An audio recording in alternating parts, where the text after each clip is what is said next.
So today I want to talk to you about a customer service issue that I had here at the Marriott in London, where I walk up to the front desk and ask them for a paper bag, and they say they don't have any bags to give me. And I asked them, well, in a full service hotel like this, there's no way not to have any bags. You have gift shops, you have restaurants, you have, you have to give things away to the customer. So after a few minutes of friction, they finally go out and find plenty of bags to bring. So today's discussion is about us leaders as training our employees to resolve customer issues. See, a lot of the employees, they're not even willing to help out the customer. And a lot of that has to do with us as leaders because we have not empowered them to make those decisions. Marriott is part of the, Ritz-Carlton Hotel is part of the Marriott. It's one branch of that, and they're well known for this golden standard in customer service. I have trained with them. I have brought Ritz-Carlton leadership to a lot of the hospital trainings, as well as financial institutions in the U.S. in the past. And I will tell you, it really surprises me that how one hotel chain, which is part of a much bigger hotel chain of Marriott, they don't have the similar training. But here are some ideas that I can give you. One is discuss this in a morning huddle with your team about what it is that they need to do. See, to have an exceptional level of service, it takes just an extra level of effort. These things do not cost any additional money to your practice, to your company. And all the person has to do is be willing to go out and find a way to do it. See, at the Ritz-Carlton or at Nordstrom's or at other famous customer service-oriented companies, if there's something they have to do for customers, they'll find a way. They even go out and buy it and bring it for the customer. Yet, some of our people are not willing to even go out and find the answer. How many times we've been to businesses where we ask a question and they automatically say, no, we cannot do it. Or like the other day, I was at a restaurant and tried to order some mushrooms for my wife. And they say, well, we don't have that on the menu. I said, yeah, I understand that. But can you go ahead and prepare it? No, we don't have any mushrooms. I said, can you go ask the chef?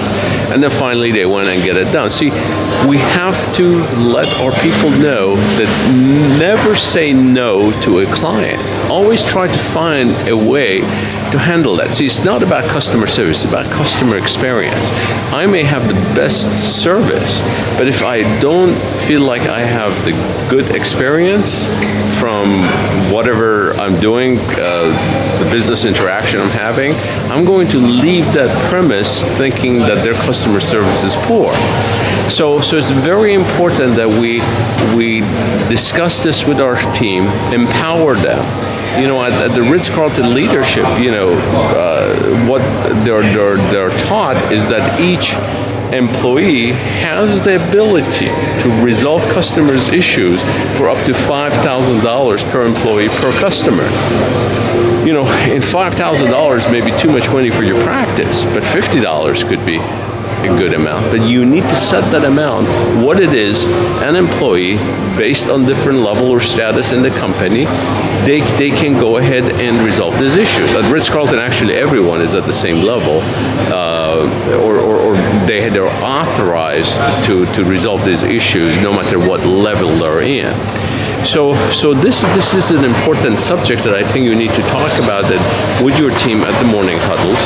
But also we need to discuss about policies and rules and so forth, because what I like about Nordstrom is their policy manual just says use your common sense. That's all it is, and it's important to have that because the policies must be understood by our employees. I remember one time I stayed at this hotel in Palm Desert, California, where I used to stay every week, 2-3 nights a week, and I would rent 2 or 3 rooms because I had my staff traveling with me.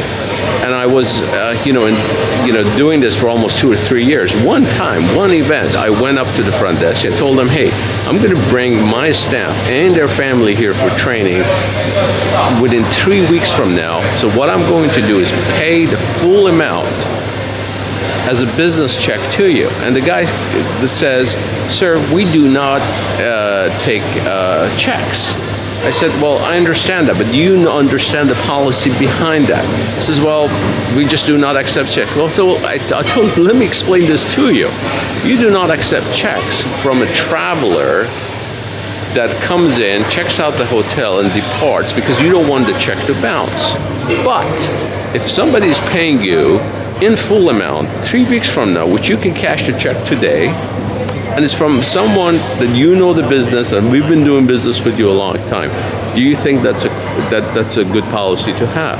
See, people do not use their common sense, and a lot of times I think as leaders we are at fault because we do not empower them to use their common sense.